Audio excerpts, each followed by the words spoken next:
Hi mga ka-plastic, ngayong araw nga pala ay maaga tayong nagising, kaya magdasal muna tayo sa panibagong umaga. Tapos, konting muni-muni muna bago bumangon. Mayroon nga pala kayong virtual monthly meeting ngayong umaga, kaya nga pagkatapos ko magmuni-muni ay diretso toothbrush kagad ako. Pagkatapos ko nga mag-toothbrush ay naligo na kagad ako para makapag-sign in na kagad sa Zoom at hindi na naman tayo malate. Nung nakapag-sign in na nga sa Zoom ay konting mahabang chismisan muna ang mga beshi mo. Nagsimula nga ang aming monthly meeting sa isang panalangin at sinundan naman ang pamasang awit na lupang hinirang.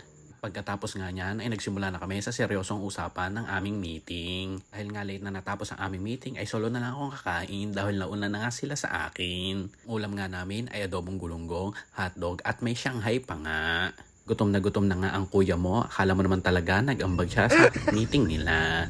Pagkatapos ko nga kumain ng tanghalian ay nagpaghimagas nga ako nitong masarap na crinkles. Shoutout nga pala sa magandang nagbenta sa akin nito. Nasa na nga ang pre-chocolate ko, naghihintay na ako. Balik na agad ako sa working station ko para nga sa part 2 ng aming meeting. At nung paggabi nga ay sinapian na naman ako ng pagpupanggap dahil ako ay mag-exercise na naman.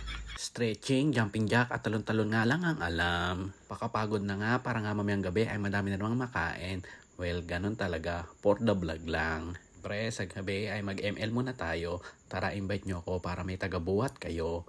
Hanggang dito na lang mga cute. Bye!